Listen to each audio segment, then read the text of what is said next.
Assalamualaikum warahmatullahi wabarakatuh. Pada kesempatan kali ini, saya akan mempresentasikan hasil proyek yang kedua, yaitu sebuah model machine learning yang bertujuan untuk melakukan prediksi terhadap nilai Customer Lifetime Value atau CLV pada suatu perusahaan asuransi kendaraan. Auto Insurance Company atau perusahaan yang bergerak di bidang asuransi mobil mengalami peningkatan seiring bertumbuhnya industri otomotif dan peningkatan kepemilikan kendaraan. Mordor Intelligence ini menyebutkan bahwa pasar ini akan terus tumbuh dengan compound annual growth rate sekitar 6-7% beberapa tahun ke depan. Bahkan pada tahun 2030 diprediksi market akan mencapai 2,95 triliun US dollar. Maka atas fakta tersebut, persaingan antar perusahaan penyedia jasa asuransi kendaraan ini diprediksi akan semakin ketat. Sehingga memahami perilaku pelanggan menjadi kunci untuk menjaga keberlangsungan suatu bisnis utama. Suatu bisnis utamanya adalah bisnis asuransi otomotif. Salah satu indikator penting yang digunakan perusahaan asuransi adalah Customer Lifetime Value atau CLV, yaitu merupakan sebuah metrik yang digunakan untuk mengestimasi nilai keuntungan yang dapat diperoleh perusahaan selama hubungan antara customer dan perusahaan itu masih terjalin. Kemudian pemahaman dataset CLV sangat krusial bagi perusahaan karena ini akan berguna bagi stakeholder, terutama stakeholder perusahaan asuransi kendaraan, khususnya bagi tim marketing, finance, dan juga customer relationship management sebelum membuat strategi pemasaran, retensi pelanggan, serta kebijakan alokasi sumber daya. Salah satu tantangan yang dihadapi oleh perusahaan adalah penentuan strategi bisnis dan retensi pelanggan yang dapat meningkatkan total revenue perusahaan. Strategi bisnis perlu untuk dirancang sedemikian rupa dengan mengacu pada database yang telah dimiliki. Hal ini cukup krusial karena dapat menimbulkan risiko berupa kesalahan dalam pengambilan keputusan bisnis dan dapat membuat perusahaan mengalami kerugian apabila keputusan tidak berdasarkan data dan estimasi yang benar. Tanpa estimasi CLP yang tepat, perusahaan itu akan mengalami overinvest pada pelanggan yang bernilai rendah atau underinvest pada pelanggan yang premium, serta dapat mengurangi profitabilitas total hingga puluhan persen dari pendapatan potensial. Permasalahan tersebut juga dapat menyebabkan penurunan ROI marketing, peningkatan churn rate, sehingga nanti konsumer bisa berpindah ke kompetitor dan kehilangan pertumbuhan, kehilangan peluang untuk profit bertumbuh. Menjaga dan meningkatkan profitabilitas ini pada jangka panjang itu merupakan sebuah tantangan yang besar bagi perusahaan. Maka atas permasalahan tersebut, perusahaan penyedia jasa asuransi kendaraan perlu untuk membangun sebuah model machine learning yang dijadikan sebagai sebuah tool yang dapat memprediksi CLV di masa yang akan datang sebagai metrik dasar dalam mengestimasi biaya yang perlu dikeluarkan untuk menjaga loyalitas customer ataupun mendapatkan customer yang baru. Model ini diharapkan dapat menghasilkan galat yang kurang dari 20% sehingga keputusan bisnis berdasarkan hasil prediksi dapat dipercaya dan dapat digunakan untuk mengembangkan profit perusahaan. Untuk mencapai tujuan tersebut, maka perlu untuk melakukan pemilihan fitur serta menganalisis pola dari masing-masing fitur yang berpengaruh terhadap prediksi nilai CLV dengan berdasarkan domain knowledge terkait.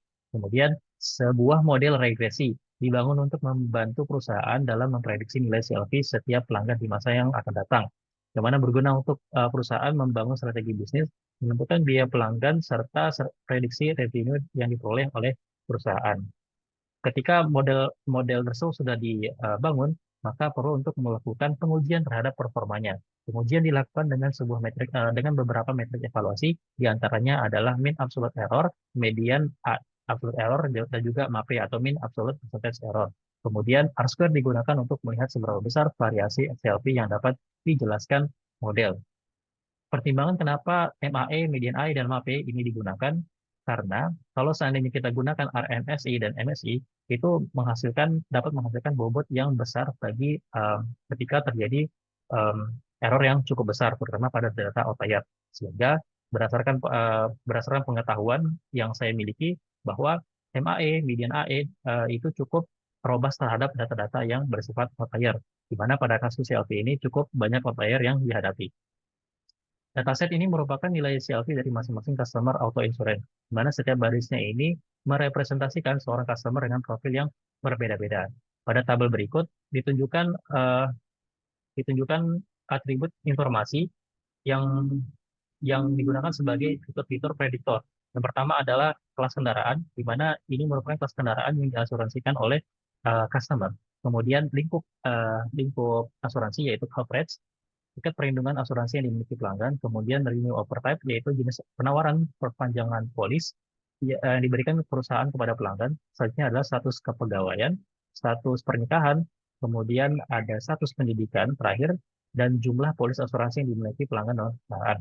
Selanjutnya adalah monthly premium auto atau premis yang premis di mana premis ini adalah sebuah di mana premis ini adalah biaya yang harus dibayarkan oleh customer setiap bulannya untuk mendapatkan pelayanan asuransi.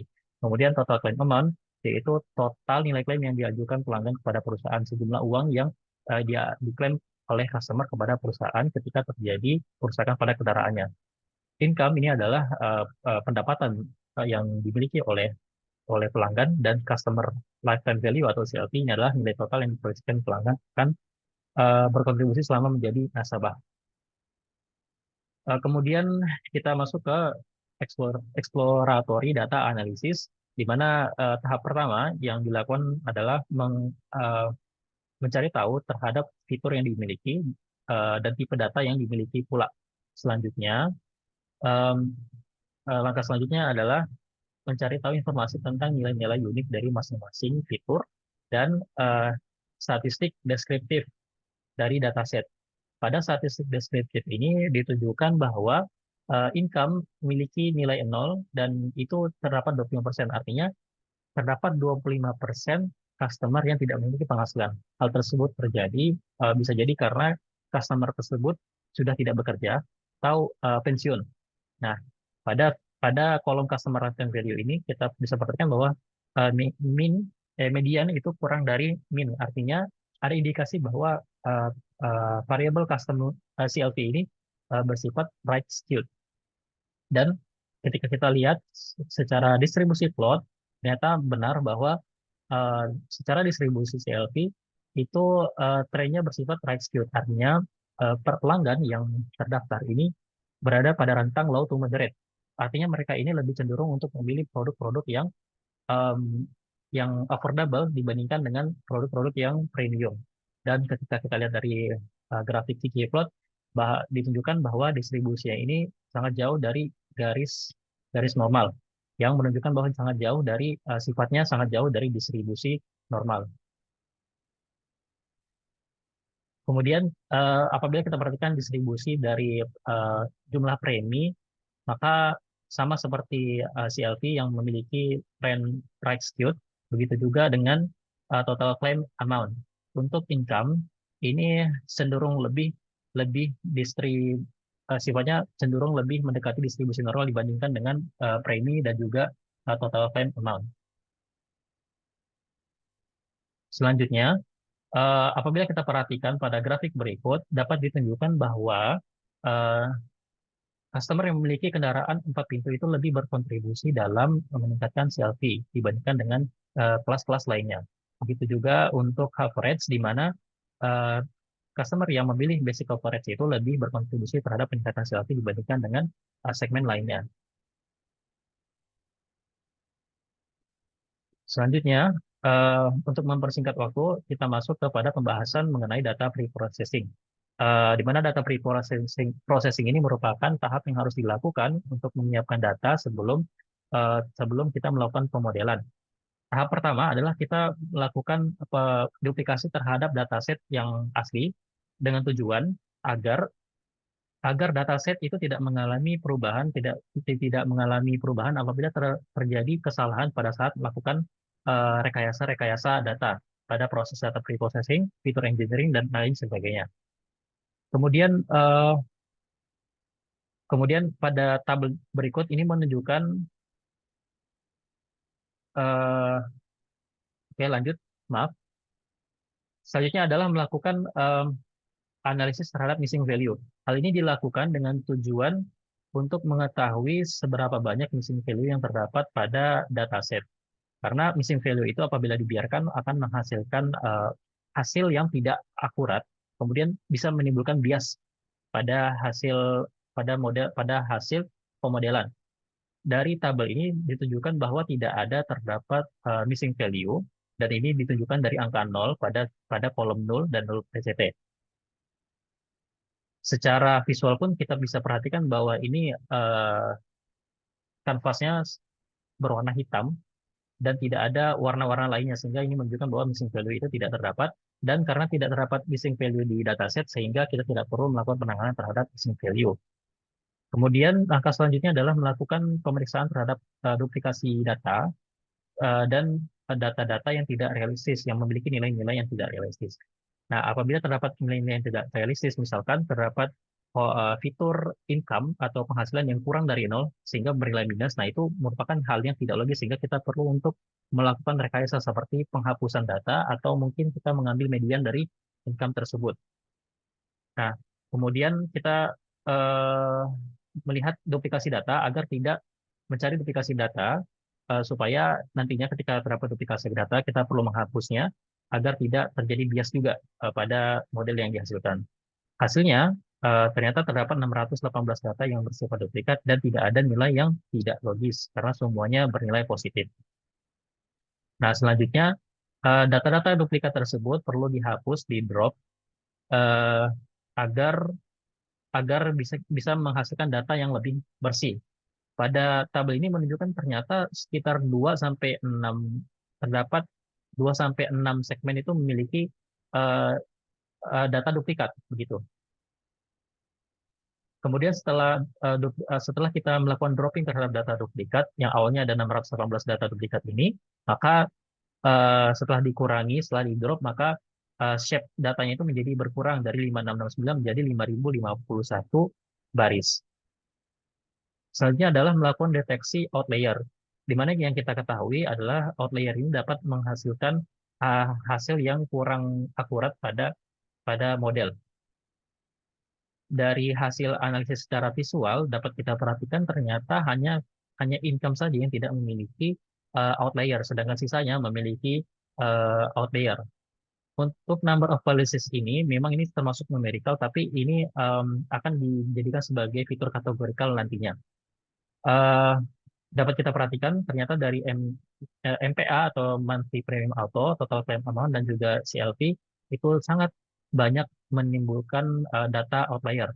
Dan ketika kita lakukan perhitungan secara numerik menggunakan metode IQR, yaitu interquartile range, maka dapat kita lihat ternyata um, income tidak punya outlier jelas dari secara visual. Untuk lifetime value ini masih sangat banyak outliernya, sekitar 449 outlier dibandingkan dengan monthly premium auto dan juga total claim amount. Nantinya akan dilakukan rekayasa terhadap data-data tersebut sehingga dapat mendekati distribusi normal. Kemudian kita melihat dari korelasi data di sini. Dari korelasi data ditunjukkan ternyata customer lifetime value ini um, memiliki korelasi dengan uh, jumlah premi dan juga total claim amount dibandingkan dengan yang lainnya. Sehingga dari data korelasi ini kita bisa perhatikan bisa jadi uh, prediksi CLV itu sangat ditentukan dari fitur monthly premium auto dan juga total claim amount. Selanjutnya kita masuk ke tahap fitur engineering untuk fitur numerical. Nah, pada CLV ini sebagaimana yang kita lihat ternyata secara visual maupun secara data numerik menunjukkan bahwa CLV memiliki tren yang right skewed sehingga terdapat 400 hal itu terjadi karena terdapat data-data yang outlier yaitu sebanyak 499 data yang memiliki nilai melebihi batas atas berdasarkan perhitungan ITR. Jika dibiarkan, maka hal ini akan mempengaruhi prediksi CLV sehingga perlakuan yang dapat dilakukan pada variabel ini adalah dengan melakukan transformasi, dengan transformasi metode box-cox. Begitu. pertimbangannya memilih box box itu karena box box itu dia memiliki nilai lambda yang dapat disesuaikan secara otomatis sehingga dapat menghasilkan tren tren data distribusi yang lebih mendekati normal daripada dengan yang lainnya seperti log transformation. Ya, jadi secara performa box box itu lebih baik daripada log transformation. Selanjutnya, yang monthly premium auto juga seperti itu, memiliki sifat execute sehingga fitur engineering yang diberlakukan untuk monthly premium auto itu adalah dengan mentransformasikannya ke dalam eh, juga dilakukan dengan transformasi juga gitu. Ditransformasikan kemudian diskalakan. Untuk total claim amount ini akan di dropping, memang memiliki data yang banyak outlier dan juga bersifat execute juga. Cuma ini akan di dropping karena dapat menimbulkan hasil prediksi yang bias dengan alasan multikolinearitas dan ini akan kita bahas pada eh, tahap selanjutnya. Oke. Nah, apabila kita telusuri dengan VIF yaitu Variance Inflation Factor, ternyata monthly premium auto itu menghasilkan skor VIF lebih dari 10 dan total claim amount sebesar 6. Berdasarkan berdasarkan studi, apabila fitur memiliki VIF yang lebih dari 0, ini dapat menghasilkan model yang sangat bias nantinya, akan menghasilkan model yang tidak tidak akurat sehingga kita perlu perlakuan terhadap fitur tersebut. Akan tetapi eh, fitur monthly premium auto ini ketika kita drop itu akan mempengaruhi insight bisnis sehingga kita perlu mencari fitur lain yang mungkin berpengaruh terhadap MPA. Dalam hal ini saya memilih total claim amount. Nah, ketika total claim amount ini saya drop, variance maka akan menghasilkan VIF MPA yang jauh lebih kecil dari 10 turun menjadi 2,99 atau mendekati 3. Dan ini cukup mempengaruhi sehingga dengan MPA VIF dengan skor seperti ini akan menghasilkan prediksi yang lebih baik daripada sebelumnya ketika kita melibatkan total claim amount. Begitu. Nah, selanjutnya saya melakukan pemisahan terhadap data target dan fitur, di mana variabel Y ini saya tentukan sebagai variabel target yang isinya hanya atribut CLV. Sedangkan X itu adalah variabel yang tidak termasuk CLV, yang sudah di drop CLV-nya. Maka variabel X ini memiliki dataset X ini memiliki kolom seperti di bawah, seperti yang ditunjukkan pada ini. Selanjutnya tahap selanjutnya adalah melakukan transformasi fitur numerik yang dilakukan untuk fitur MPA dan income. Untuk MPA ini saya memilih untuk transformasi dengan metode box box dan dan income itu dengan metode Yeo Johnson. Nah, Yeo Johnson ini saya pilih untuk income karena income itu memiliki angka 0 dan Yeo Johnson ini sangat baik untuk data-data yang memiliki range negatif hingga positif. Dan ketika data tersebut ada negatifnya atau 0 itu sangat cocok untuk menggunakan Yeo Johnson. Kalau box box itu saya pilih untuk MPA karena dia memiliki variabel lambda di situ yang bisa ditentukan secara fleksibel dari algoritma yang tertanam di dalamnya. Gitu. Jadi akan menghasilkan uh, tren distribusi yang lebih baik daripada log transform, lebih mendekati normal, seperti yang saya jelaskan sebelumnya. Nah, apabila kita sudah transformasi, maka kita perlu melakukan skala, memberi standarisasi skalanya dengan menggunakan fungsi standar scalar. Nah, ketika sudah melakukan standar scalar, maka kita perhatikan pada statistik deskriptif dari MPA dan income yang sudah diskalakan, maka dapat diperhatikan bahwa em, rata-ratanya sudah mendekati nol dan standar deviasinya sudah mendekati satu. Ini artinya datanya sudah mendekati distribusi normal dan hal tersebut terbukti pada distribusi plot berikut. Kemudian kita melakukan rekayasa distribusi target CLP. Karena kita ketahui sebelumnya bahwa target CLP memiliki data yang bersifat execute, maka kita perlu untuk menormalisasikannya. Kita dekatkan dengan distribusi normal dengan metode box box juga. Maka akan menghasilkan grafik yang seperti ini yang mendekati distribusi normal. Kemudian kita lakukan fitur engineering untuk fitur categorical, di mana dilakukan analisis distribusi kategori untuk mengidentifikasi apakah terdapat kategori dan jumlah data sangat kecil. Jadi melakukan analisis terhadap fitur-fitur tersebut yang ada, apakah terdapat jumlah data kecil yang kurang dari 2% atau tidak. Karena ketika itu dibiarkan, maka akan menghasilkan hasil yang kurang baik. Begitu. Untuk data-data yang memiliki segmen-segmen dari masing-masing fitur yang distribusinya kurang dari 2%, seperti luxury SUV dan luxury car, untuk kategori untuk fitur vehicle class, itu eh, akan dimasukkan ke dalam, akan dikategorikan sebagai other, begitu. Akan digabungkan dan dikategorikan sebagai other, sehingga akan menghasilkan grafik yang seperti ini. Jadi kalau misalkan kita tadi lihat luxury car sama luxury SUV itu kurang dari 2%, nah itu akan digabungkan dan dimasukkan dalam kategori agar pada vehicle class. Begitu juga dengan untuk employment status yang other ini bersihkan dengan customer yang sudah pensiun, dan itu juga di bawah 2% distribusinya. Selanjutnya pada fitur engineering untuk kategorikal, kita melakukan encoding untuk fitur-fitur ordinal. Tapi sebelumnya perlu untuk memisahkan terlebih dahulu mana fitur yang termasuk numerik, ordinal, dan juga nominal.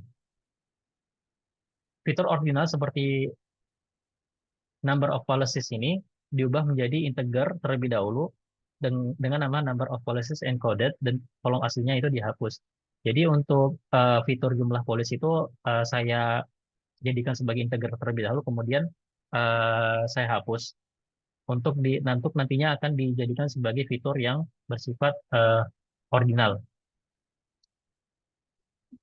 dan dilakukan encoding. Nah, selanjutnya adalah one hot encoding untuk fitur nominal.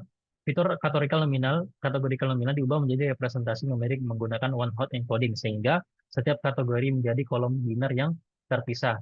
Nah, ini dilakukan dengan tujuan agar model machine learning itu mampu untuk membaca data-data kategori, karena machine learning itu tidak bisa membaca data-data yang bersifat string, yang memiliki data type string.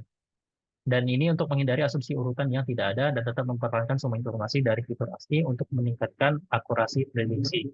Hasil dari one hot encoding tersebut uh, ditampilkan pada tabel berikut, di mana algoritma dari one hot encoding itu bekerja dengan mengubah fitur kategori nominal menjadi representasi numerik, di mana setiap kategori dibuat menjadi kolom biner. Kemudian encoder itu di-feed pada data untuk mempelajari kategori yang ada, kemudian mentransformasikannya menjadi array biner yang diubah menjadi sebuah data frame yang baru. Kolom aslinya itu dihapus sehingga semua fitur kini berbentuk numerik dan siap digunakan untuk pemodelan machine learning.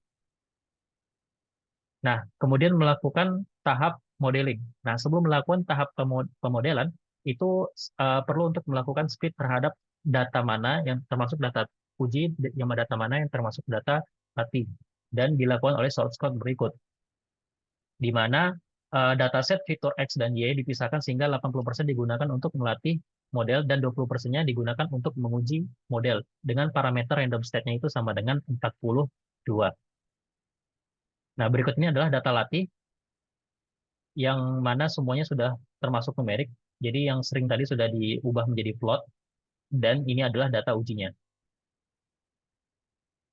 Di sini saya menggunakan beberapa model yang akan di-benchmark dan dilihat performanya, yaitu linear regression, kemudian model KNN, decision tree, random forest, XGBoost, dan LightGBM. Algoritma tersebut akan diuji performanya menggunakan data latih yang telah disiapkan.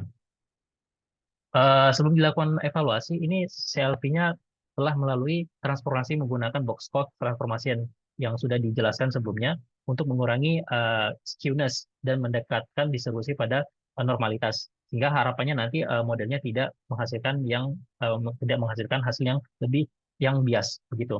Dan asumsi saya bahwa CLP ini adalah mata uang US dollar begitu. Proses pelatihan ini menggunakan teknik K-fold cross validation dengan 5 lipatan, yaitu yang ini. Kemudian pada setiap lipatan data dibagi menjadi train set dan test set. Model dilatih pada train set, kemudian diuji pada test set untuk menghasilkan prediksi.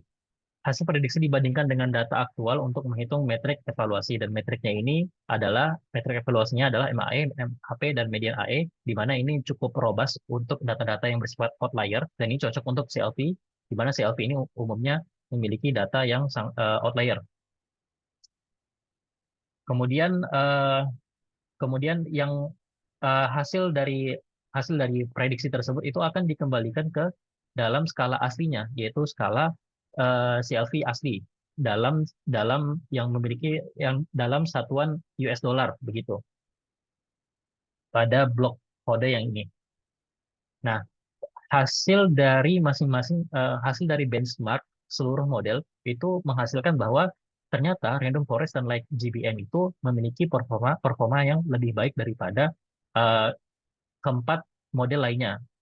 Pada linear regression ini kita bisa lihat ternyata hasilnya sangat buruk. Ini menunjukkan bahwa model ini bersifat non-linear sehingga tidak cocok ketika kita menggunakan linear regression. Oke, nah selanjutnya em, untuk random forest dan LGBM yang memiliki performa yang baik ini, eh, kita lakukan uji lagi benchmark kedua model tersebut.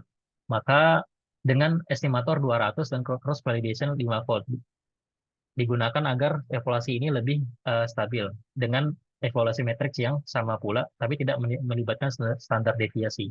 Maka dihasilkan ternyata random forest ini dari secara MAE, MAP, dan median AE ini jauh lebih unggul daripada like GPM. Namun untuk R-square-nya lebih unggul like GPM, menunjukkan bahwa varians datanya itu uh, like GPM lebih mampu untuk menjelaskan varians data daripada random forest.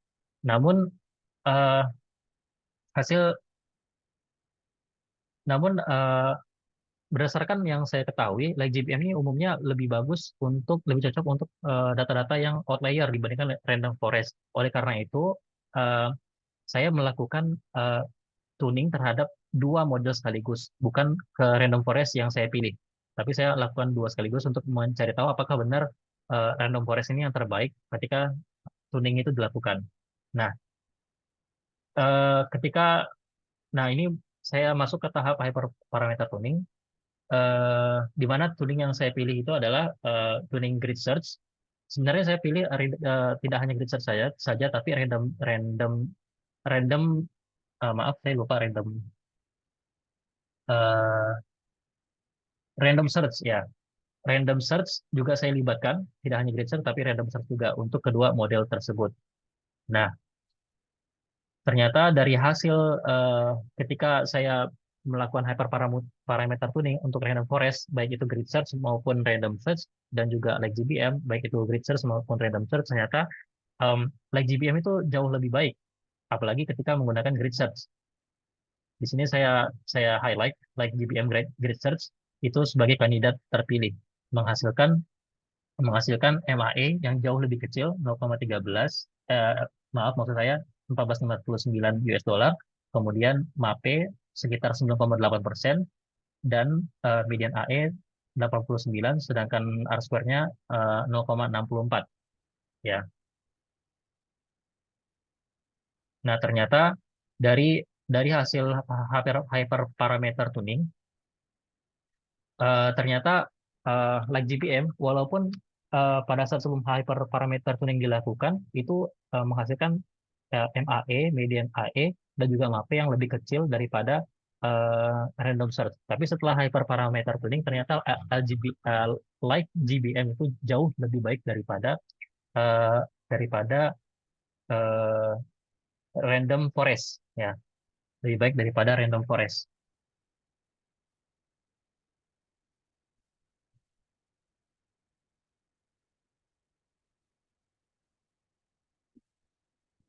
Baik, sehingga karena setelah hyperparameter tuning, like GPM lebih baik daripada random forest, maka like GPM ini saya jadikan sebagai model final yang saya pilih untuk melakukan untuk dijadikan sebagai tool prediktor. Dapat diperhatikan sebelum tuning MA yang dihasilkan itu 1629 untuk YGBM, dan setelah tuning 1459, dan sebelum tuning itu MAP yang dihasilkan itu 11,2%, sedangkan setelah tuning 9,8%. Ini menunjukkan peningkatan yang cukup baik, apalagi kita lihat median AE-nya itu hampir setengahnya, begitu. Nah, selanjutnya visualisasi data aktual dan data selfie yang diprediksi ini menunjukkan ternyata untuk data-data CLV yang kecil itu prediksinya cukup baik karena mendekati garis normal ini. Ketika dia sudah menjadi lebih besar, artinya data itu outlier, itu ternyata prediksinya cukup meleset jauh begitu. Begitu juga ketika kita lihat dengan grafik residual plot ini untuk CLV yang rendah itu cukup baik prediksinya.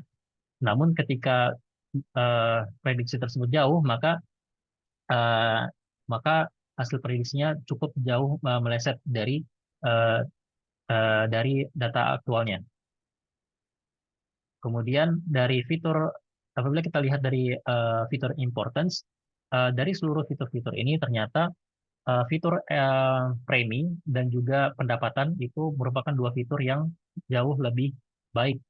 Artinya dia sangat menentukan terhadap prediksi CLV. Maka dari dari grafik tersebut kita bisa perhatikan ternyata fitur-fitur yang melibatkan kemampuan finansial dari customer itu jauh lebih berpengaruh dalam dalam menentukan CLV customer begitu.